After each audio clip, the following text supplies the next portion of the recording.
सेहत मंद रहने के लिए रोजमर्रा की वर्जिश, मुतवाज़िन ग़िज़ा के अलावा जिस्म के दर्जा हरारत को मुनासिब सतह पर रखना भी जरूरी है। चीनी बाशिंदे अच्छी सेहत की वजह जिस्म के दर्जा हरारत को करार देते हैं। यही वजह है कि चीनियों की अक्सरियत बीमारियों को दूर भगाने के लिए गर्म पानी को तरजीह देती है। कदीम चीनी तिब के मुताबिक इंसानी जिस्म में तवानाई के दो ज़खायर होते हैं, यिन और यांग। इंसान को सेहतमंद रहने के लिए इन दोनों में तवाज़न कायम रखना पड़ता है। इंसानी जिस्म में यांग की मिकदार ज्यादा हो गई तो जिस्म का दर्जा हरारत बढ़ना शुरू हो जाएगा और नतीजतन इंसान बीमार हो जाएगा। इस बीमारी को दूर करने के लिए जिस्म से यांग की इजाफी मिकदार कम करना होगी। इसके लिए यिन के मशरूबात के इस्तेमाल की तजवीज दी जाती है। गर्म पानी यिन का मशरूब है। चीनियों का तस्वुर है कि गर्म पानी इंसानी जिस्म में पैदा होने वाली हर बीमारी को रफा कर सकता है। चीन में पीने के लिए गर्म पानी सदियों से इस्तेमाल किया जा रहा है। कदीम चीन में लोग सर्दियों में खुद को मौसम की सख्ती से महफूज रखने के लिए गर्म पानी पिया करते थे। उस वक्त ईंधन जितना महंगा था, चीनी अवाम उतने ही गरीब थे। एक आम चीनी शहरी के पास पानी उबालने के लिए दरकार ईंधन खरीदने के पैसे नहीं होते थे। वो गर्म पानी कैसे पीता? उस दौर में गर्म पानी अमीरों के लिए स्टेटस सिंबल था और गरीबों के लिए अयाशी। आहिस्ता आहिस्ता चीन के हालात बेहतर हुए तो गर्म पानी उमरा के घरों से निकलकर गरीबों के घरों में दाखिल होने लगा। 17वीं सदी के वस्त तक जारी मंग बादशाहत के खात्मे के बाद चीन में गर्म पानी पीने के लिए आम इस्तेमाल होना शुरू हो चुका था। 19वीं सदी में चीन में हर जगह गर्म पानी की छोटी छोटी दुकानें खुल चुकी थीं।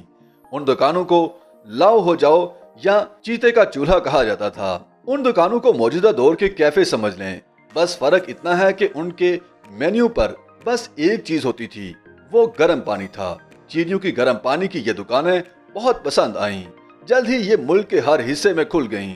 उसके बाद गर्म पानी चीन में मजीद सस्ता और आम हो गया था। जो रही सही कसर रह गई थी वो हुकूमत की तरफ से चलाई जाने वाली आगाही मुहिम ने पूरी कर दी।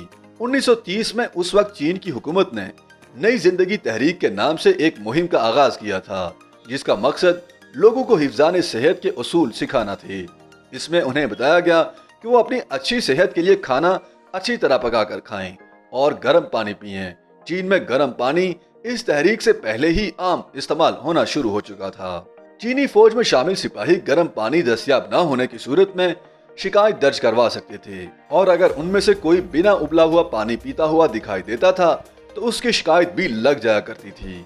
चीनी हुकूमत ने इस मुहिम के बाद भी चीन में गर्म पानी को आम इस्तेमाल करवाने के लिए दर्जनों मुहिमें चलाईं। चीनी रहनुमा माओ ज़ेडुंग की भी गर्म पानी पीते हुए तस्वीर नशर की गई थी। चीनियों के नजदीक माओ की अहमियत कुछ ऐसी थी कि माओ ने कुछ कह दिया या कर दिया तो उसे चीनियों ने अपनी और अपनी नस्लों के ऊपर फर्ज जान लिया। अब हाल कुछ ऐसा है कि चीन में हर जगह गर्म पानी आम दस्तयाब है, वो भी बिल्कुल मुफ्त। आप कहीं भी जाएं, कुछ मिले ना मिले, गर्म पानी जरूर मिलेगा। हाँ, ठंडा पानी ढूंढने के लिए आपको अपने जूते जरूर घिसाना पड़ेंगे। YouTube पर गूगली न्यूज देखने के लिए youtube.com की सर्च बार में गूगली न्यूज टीवी टाइप करें। गूगली न्यूज के पेज पर सुर्ख रंग के सब्सक्रिप्शन वाले बटन पर क्लिक करना ना भूलिए। YouTube पेज पर अपलोड होने वाली वीडियो से बाखबर रहने के लिए बेल आइकन पर क्लिक कीजिए। आपको हर नई वीडियो के बारे में नोटिफिकेशन मौसूल हो जाएगा।